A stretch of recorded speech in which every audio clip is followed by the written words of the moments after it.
Hello बच्चों, मैं Geeta Paliwal BA first year में फिर से आपका स्वागत करती हूँ। कल हमने पढ़ी थी सावयव या आंगिक सिद्धांत की विशेषताएं, उनकी समानता और असमानता हर्बर्ट स्पेंसर के अनुसार। अब हर्बर्ट स्पेंसर ने समानता इतनी बताई तो दूसरे विचारकों ने इनकी आलोचना की। कह रहे कि शरीर और राज्य एक जैसे नहीं हो सकते, उसमें कुछ अलग कमियाँ, इसलिए दोनों अलग अलग है, दोनों की एक जैसी नहीं हो सकती और एक जैसे हो भी नहीं सकते। शरीर अलग है और राज्य अलग है। तो आंगिक या सावयव दोनों एक ही है, आंगिक है या सावयव सिद्धांत की आलोचना। तो हर्बर्ट स्पेंसर की विचारकों ने क्या क्या आलोचना की है, किसके बारे में? राज्य और शरीर दोनों एक जैसे नहीं हो सकते। तो पहली आलोचना बताई है समानता पूर्ण नहीं, यानी दोनों की समानता एक जैसी हो ही नहीं सकती। राज्य अलग है और शरीर अलग है। राज्य के अंग काम अलग करते हैं और शरीर के अंग अलग काम करते हैं। जैसे कि व्यक्ति की इच्छा चेतना अलग होती है, यानी व्यक्ति की जो इच्छा है, दिमाग है, वो सब अलग होता है, लेकिन राज्य का एक जैसी होती है। राज्य की एक जैसी, जैसे कार्यपालिका, व्यवस्थापिका, न्यायपालिका सभी मिलकर एक जैसे क्या लेते, फैसला लेते, लेकिन हर व्यक्ति अलग अलग फैसला लेगा। शरीर का है तो किसी को क्या पसंद है, किसी को वो पसंद है, किसी खाने में भी देख लो आप, सबके अलग अलग पसंद है। तो ये है कि चेतना, उनकी इच्छा सब व्यक्तियों की अलग होती है, लेकिन राज्य की एक जैसी होती है। क्योंकि राज्य हमेशा क्या चाहता है? सरकार का विकास हो, देश का विकास हो, सरकार उनकी बनी रहे, देश का विकास हो और लोगों का विकास हो। ये उनकी सरकार की सारी इच्छा यही होती कि व्यक्ति तरक्की करे और राज्य तरक्की करे। लेकिन व्यक्ति की इच्छा शक्ति अलग होती है। व्यक्ति खुद चाहता है कि मैं तरक्की करूं, मैं आगे बढ़ूं, मेरे बेटे आगे बढ़े, पास वाला कोई भी दूसरा आगे नहीं बढ़े। तो इच्छा शक्ति अलग होती है। इसलिए शरीर और शरीर के अंगों में और राज्य और रहने वाले व्यक्तियों में दोनों में एकता हो ही नहीं सकती और न ही समानता हो सकती है। भिन्नता जरूर है, पूर्ण नहीं है। पूरी तरह से हम उनका उदाहरण लगा सकते हैं कि इनके भी नियंत्रण रखता है सर, मस्तिष्क, और सरकार भी नियंत्रण रखती है व्यक्ति पर और पूरे देश पर। तो ये ऐसे हम तुलना कर सकते हैं, लेकिन एक जैसा नहीं मान सकते। दूसरी आलोचना बताइए, व्यक्ति का स्थान पूर्व निर्धारित नहीं होता। जैसे कि शरीर के अंगों का स्थान पूर्व निर्धारित होता है, राज्य का नहीं। जैसे शरीर हमारा पहले से जो भी बच्चा हुआ तो उनको पता है कि कान यहाँ, आँख यहाँ, हाथ इधर हो गए, पाँव इधर हो गए। ये है, ऐसा कोई व्यक्ति बच्चा कोई अद्भुत पैदा होता तो लोग कहते हैं अरे ये कैसा हुआ। लेकिन इनकी तो पहले से निर्धारित की जाती कि व्यक्ति ऐसा होता है। छोटे बच्चे ऐसे होते हैं, फिर बड़ा होके ये चीज़ें उनके खाने के लिए हाथ, काम करने के लिए हाथ, चलने के लिए पाँव, देखने के लिए आँखें, ये फिक्स है, पहले निर्धारित की जाती है कि व्यक्ति होगा तो ये सब काम ऐसे इन अंगों से करेगा। लेकिन राज्य का कोई अंग नहीं है। राज्य तो सरकार कैसी आएगी, निरंकुश भी बन सकती है, कैसी भी बन सकती है, लोकतंत्र बन सकती है, वो कैसे भी काम कर सकती है। उनका फिक्स नहीं कि वो 5 साल तक करे, कभी भंग भी बीच में हो सकती है। लेकिन व्यक्ति का यही काम कि वो हाथों से काम करेगा, पाँवों से चलेगा और दिमाग से सोचेगा। तो ये सब पूरे पहले से निर्धारित की जाती है कि व्यक्ति ऐसा करेगा, लेकिन राज्य का कोई ऐसा अंग नहीं है जो वो कार्य करेगा। कभी न्यायपालिका, कोई भी पढ़ लिख कर न्यायाधीश बन सकता है क्या? नेता लोग बन सकता है क्या? न्यायाधीश नहीं बन सकता। और पार्टी में, एक पार्टी से दूसरी पार्टी में नेता जा सकता है, तो वो कभी भी किसी का भी अंग बन सकता है। कार्यपालिका का भी बन सकता है, कभी व्यवस्थापिका में भाग ले सकता है, कभी प्रधानमंत्री भी बन सकता है, कभी मंत्रिमंडल का व्यक्ति बन सकता है, कुछ भी बन सकता है। लेकिन व्यक्ति का स्थान पूर्व निर्धारित कि आप जिंदगी भर ये अंग रहेंगे आपके और यही काम करेंगे। तो ये है कि इसमें बहुत ही अंतर है। आलोचना की गई कि व्यक्ति का पूर्व निर्धारित नहीं, जबकि हर्बर्ट स्पेंसर कह रहा है कि दोनों एक जैसे ही काम करते हैं। तीसरी आलोचना है जन्म, विकास और मृत्यु में अंतर। यानी जो व्यक्ति जन्म लेने के बाद बड़ा होगा और बाद में उनकी मृत्यु निश्चित है।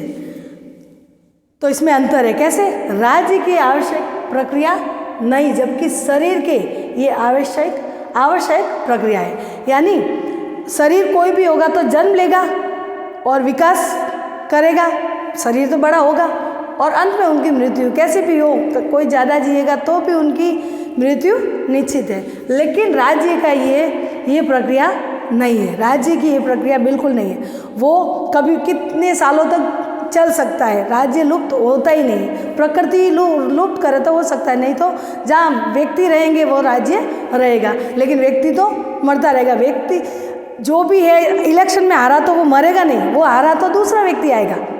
लेकिन जीवन और शरीर में वो मरेगा तो दूसरा ही पैदा होगा, वो शरीर उनका काम का नहीं रहेगा। लेकिन वो बदल सकते हैं, कभी वो प्रधानमंत्री रहा, कभी मंत्रिमंडल रहा, तो वो अलग अलग अपना पोजीशन ले सकता है। कौन? व्यक्ति राज्य में। लेकिन शरीर में कोई भी पोजीशन अलग से नहीं रह सकता है। उनका जन्म सब मनुष्य की तरह वैसे होगा, विकास भी उनका वैसे बढ़ेगा, उम्र के अनुसार बढ़ेगा और मृत्यु भी उनकी निश्चित है। और ये प्रक्रिया राज्य नहीं कर सकती। तो ये आलोचना के दोनों में भेद है, दोनों एक जैसे नहीं हो सकते। चौथी आलोचना है राज्य के कार्य क्षेत्र की संतोषजनक व्याख्या नहीं। उनके कार्य की व्याख्या हम कर ही नहीं सकते। कैसे? व्यक्ति कार्य अपना करेगा तो सही करेगा, जबकि शासक निरंकुश भी हो सकता है। यानी राज्य के कार्य क्षेत्र संतोषजनक नहीं। व्यक्ति कार्य खुद के लिए करेगा तो वो अच्छा ही करेगा, क्योंकि उनको आगे बढ़ना है, उनको प्रमोशन मिल सकता है, तो वो ऑफिस में, घर में भी उनके बच्चों की पढ़ाई के लिए वो अच्छा सा कार्य करेंगे, प्रमोशन मिले, उनकी सैलरी बढ़े, तो ऐसे कर सकता है। लेकिन राज्य का जरूरी नहीं कि वो हमेशा लोगों के लिए ही सोचे। वो निरंकुश भी बन सकता है, वो मन चाहे कानून लगा सकता है। लोकतंत्र में तो संभव नहीं, लेकिन फिर भी राजतंत्र में ये संभव था। राजा का शासन में कुछ भी हो सकता है। वो निरंकुश भी बन सकता है, कभी जनता की भलाई कर सकता है, कभी नहीं भी कर सकता है। वो टैक्स मन चाहे वसूल सकता है, अपने परिवार को खुशी के लिए उनका लोगों को टैक्स ज़्यादा भरवा के लोगों का शोषण कर सकता है। तो हमारा जो यही अंतर बताया कि राज्य के कार्यों में संतोषजनक नहीं है, कि हम कह नहीं सकते कि ऐसा व्यक्ति है जो हमारा भला करके रहेगा। लेकिन हमारा शरीर है तो हम हमारे परिवार का भला करके रहेंगे और खुद का वो भला सोचेगा पहले, फिर बाद में राज्य का सोचेगा। तो ये कहने का मतलब आलोचना ये कही गई है कि हर्बर्ट स्पेंसर ने कहा था कि राज्य के कार्य और व्यक्ति के कार्य सेम है। वो अंग जैसे कार्य करते वैसे राज्य भी करते हैं। लेकिन आलोचकों ने कहा कि ये हरगिज नहीं, संतोषजनक नहीं कह सकते, क्योंकि राज्य निरंकुश हो सकता है, व्यक्ति निरंकुश हो सकता है, लेकिन व्यक्ति जो शरीर है उनके लिए अपने शरीर को वो पीड़ा कभी भी नहीं देगा। पांचवा है व्यक्ति की स्वतंत्रता समाप्त। कैसे? यदि राज्य को व्यक्ति के शरीर माने तो शरीर के अंगों के समान व्यक्ति साधन मात्र हो गया। यानी राज्य को शरीर माने तो शरीर अंग मेन साध्य हुए और साधन हुआ शरीर। तो ऐसा अगर मान लिया गया तो राज्य मात्र साधन रह जाएगा और राज्य साध्य बनेगा और व्यक्ति साधन रहेगा, क्योंकि राज्य ही व्यक्ति है तभी राज्य है, व्यक्ति है तभी उस राज्य में रहेंगे व्यक्ति, तभी वो राज्य कहलाएगा। अब राज्य को हमने साध्य मान लिया तो साधन रह जाएगा। और साधन क्या? साध्य और साधन पता आपको? जो आपका काम करे उसके बदले आप काम जो भी कर रहे हैं, जैसे मुझे आपका मकसद है कि मुझे पढ़ाई करके कुछ बनना, अफसर कोई बनना, तो आप क्या हो? साधन। और इसके लिए साध्य चाहिए, आप क्या हो? साध्य। यानी आपको कुछ बनना है, इसके लिए साधन क्या चाहिए? किताबें वगैरह कौन से खरीदनी है, वो है साधन। तो इसमें ये है कि राज्य तो हो जाएगा साध्य और व्यक्ति हो जाएगा साधन। सिर्फ यूज करना, काम करना, वो निकाल के बस।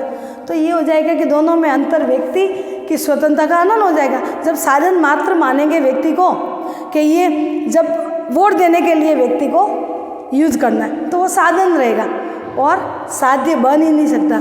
साध्य तो अपना खुद का उद्देश्य हो तो राज्य तो साध्य बन जाएगा और व्यक्ति साधन बन जाएगा।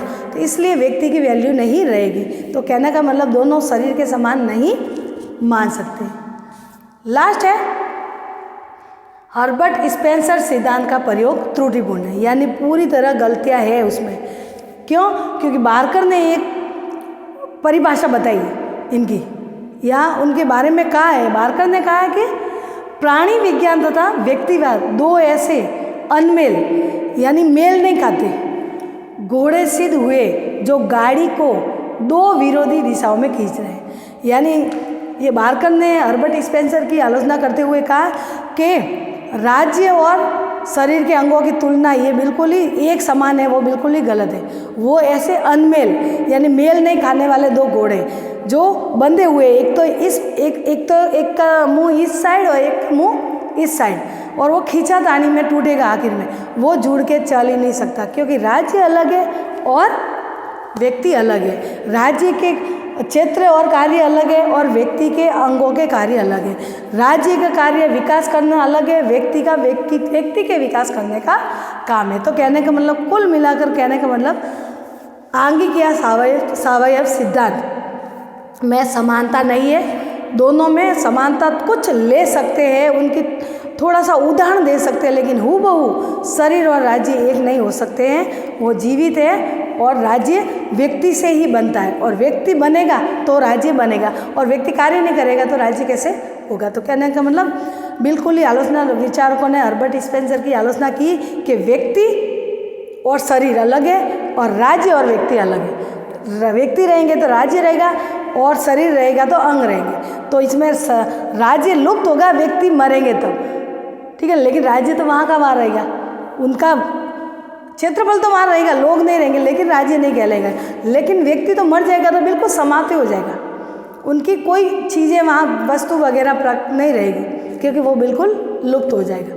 तो इस प्रकार से हर्बर्ट स्पेंसर की आंगिक सिद्धांत के विषय में आलोचना की गई है।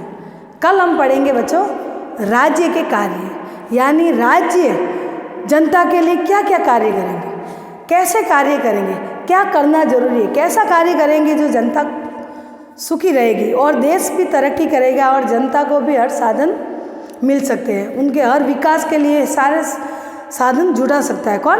सरकार। तो कल हम पढ़ेंगे कि कोई भी देश या राज्य, देश के लिए राज्य के कार्य यानी कौन कौन से कार्य करने चाहिए और कौन से नहीं करने चाहिए।